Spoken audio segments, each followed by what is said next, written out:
Mesdames et messieurs les jurés, Madame le procureur de la République, et vous, mon pauvre monsieur, vous combattez bien évidemment à la peine qui vous afflige. Cependant, il est indubitable. Votre responsabilité est largement engagée dans cette affaire. C'est votre négligence, pire, votre laxisme négatif. Rejetez. Qui est à l'origine de ce drame? Vous ne pouviez pas ignorer la présence du loup dans la montagne.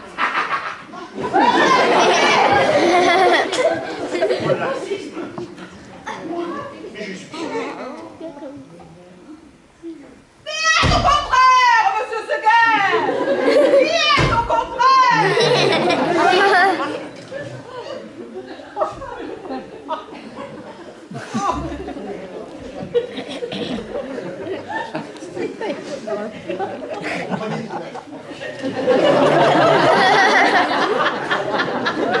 Qu'est-ce qu'il a dit?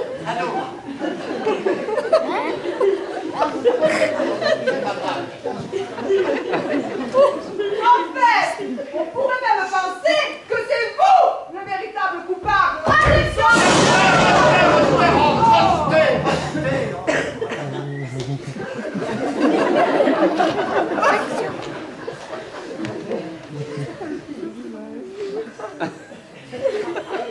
C'est vous le véritable coupable de cette histoire. Moi? Mais comment? Mais tout prouve que cette chèvre, vous l'avez incité à violer le territoire de mon client.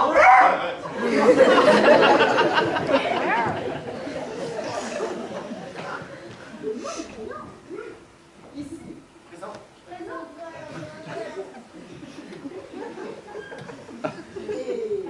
Et vous me dites... je crois bien même que cette chèvre était mal éduquée, que vous disiez être toujours avec elle.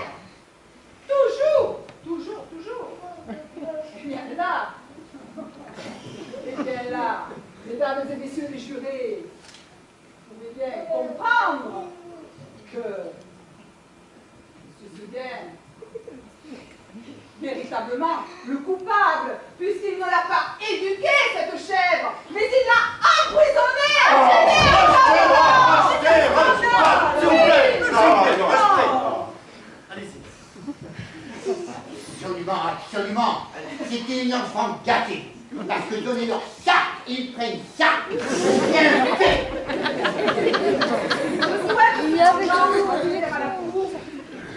Combien il peut nous être difficile à nous, pauvres humains,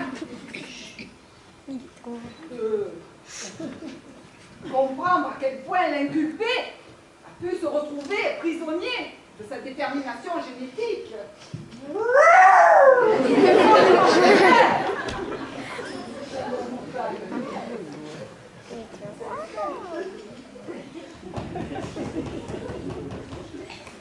Je demande donc à chacun d'entre vous de procéder non pas à un examen de conscience, mais de faire preuve de charité. N'ayez pas le cœur endurci contre lui, mes chers concitoyens.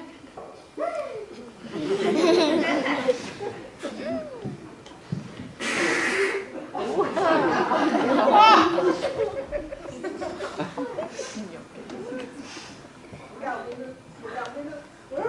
A-t-on souvent vu telle repentance en l'assassin? Donnez cette fois sa chance sera un geste de tolérance qui vous grandira, croyez-moi. Homme! Ne soyez pas un loup pour le loup! Non! Monsieur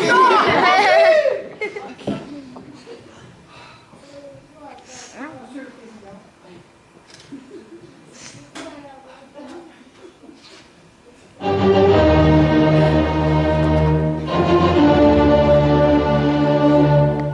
Merci, maître. Merci. Madame le procureur. Vos réquisitions, je vous prie.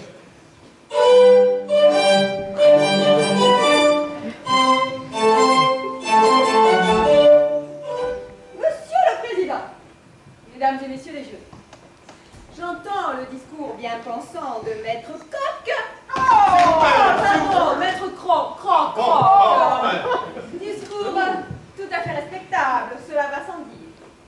Cependant, je considère comme encore plus digne de respect le cœur brisé d'un homme qui, ne l'oublions pas, a perdu sa chair, du fait même de la cruauté de l'inculpé. En effet, la montagne n'était pas à tout le monde. C'est un hommage à la liberté que je veux rendre à tous ceux qui, comme Blanquette, ont eu, ont et auront soif de conquête et de liberté. Aussi, mon discours sera aussi sec que vrai. Je requiers contre le loup la peine capitale S'il vous qu'il plaît. se reprochait Non, mais- et qu'il reconnaît de lui-même. S'il vous plaît. La Cour retiendra en outre que l'inculpé n'a émis ni regret ni excuse, ce qui est pour le moins discourtois. Monsieur le Président, Mesdames et Messieurs les jurés, je m'en remets à votre sagacité.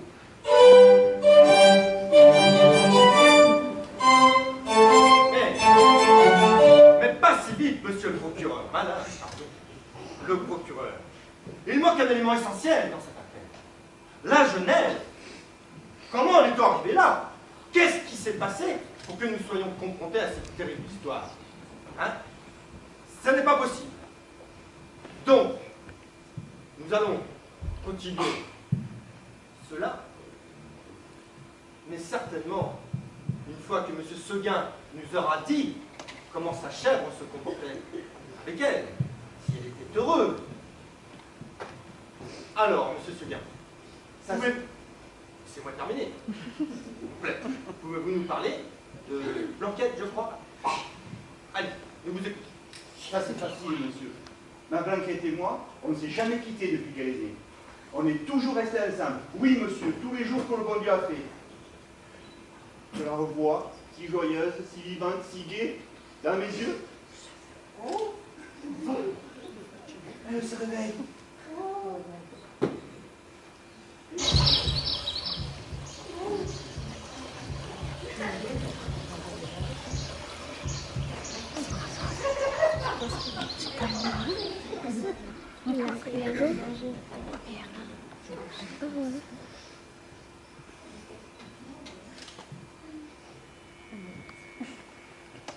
Alors comme ça, tu as quitté Seguin. As-tu pensé à son inquiétude? Pire encore à son chagrin. Sur mes cahiers d'écolier, sur mon pupitre et les arbres, sur le sable de Montrouge, j'écris ton nom. Sur toutes les pages bleues, sur toutes les pages blanches, pierre, sang, papier ou cendre, j'écris ton nom. Sur les images dorées, sur les armes des guerriers, sur la couronne des rois, j'écris ton nom.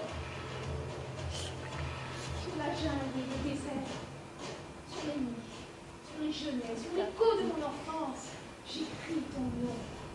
Sur la merveille des nuits, sur le pain blanc des journées, sur les saisons fiancées, j'écris ton nom.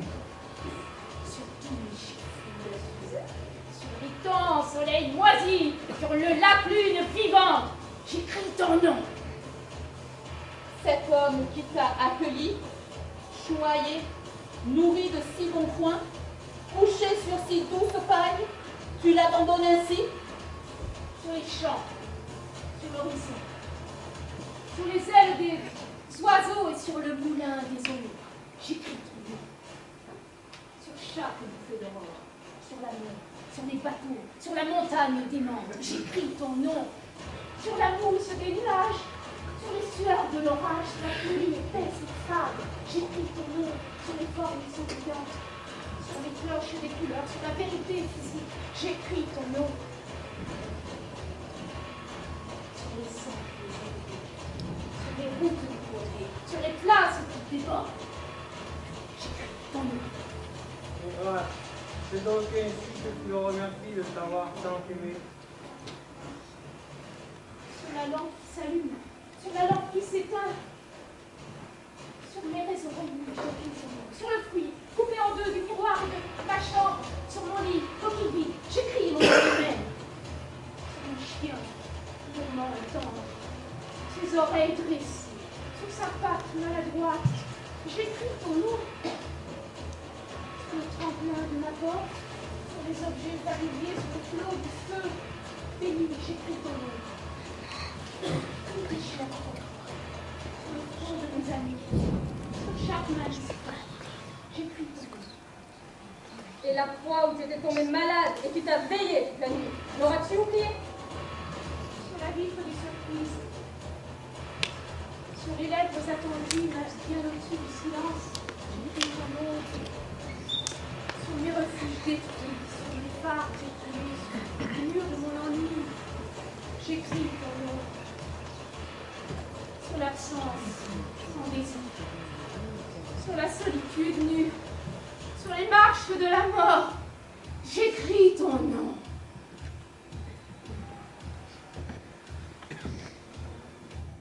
Sur la santé revenue, sur le risque disparu, sur l'espoir sans souvenir, j'écris ton nom.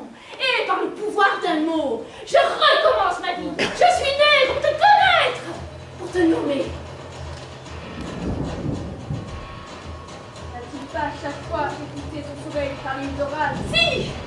N'a-t-il jamais cherché qu'à te faire plaisir? C'est vrai! Et ce gros chagrin, rappelle-toi qu'il n'était pas la première. Je suis Michel, il est homme. L'as-tu vu? Plié, courbé, blanchi à l'hiver de sa vie. Je veux brûler la mienne. Ingrat, c'est donc ainsi que tu le remercies de t'avoir tant aimé. N'oublie pas que s'il avait voulu de toi, tu serais mourir. Je le quitte avant. Mais c'est une force supérieure qui me pousse et je ne veux pas me retourner. Comme tu t'y réfléchis, ne comprends-tu pas que tu as regretté ton coup de tête? Peut-être. Je t'ai dit, c'est une force qui me pousse. Mélanger à satiété, été comme hiver. Faire ceci. Mais ça ne me suffit pas. Je veux toujours désirer, ne jamais être satisfaite. Une herbe grasse comme ça du coffret, un point savoureux comme celui de ton étable. Est-ce là-haut qu'ils pousseront? Là-haut, il y a du serpolet, de la menthe poivrée et tant d'autres saveurs enivrants. Je veux tout goûter. Pauvrette, et quand le vent de décembre soufflera sur nos montagnes, qui te protégera? Eh ben, je trouverai des cachettes. Ce sera si drôle et puis même si excitant de les chercher. Qui te parlera? Qui te caressera? La neige, le vent, les pierres, les fleurs. En as-tu pas entendu parler? Crois-tu que c'est une légende? Le loup apprendra à me connaître. Petit impertinent, n'oublie pas cette lueur tombée dans le jeu de ce gros de game. Oui, Il était si fier de toi. oui. Toi, l'obéissance. Toi. Cette lueur, je ne l'ai pas oubliée. Et c'est justement sa fierté qui m'a donné le courage et la force et la confiance. Ah non, Blanchette, tu ne peux pas.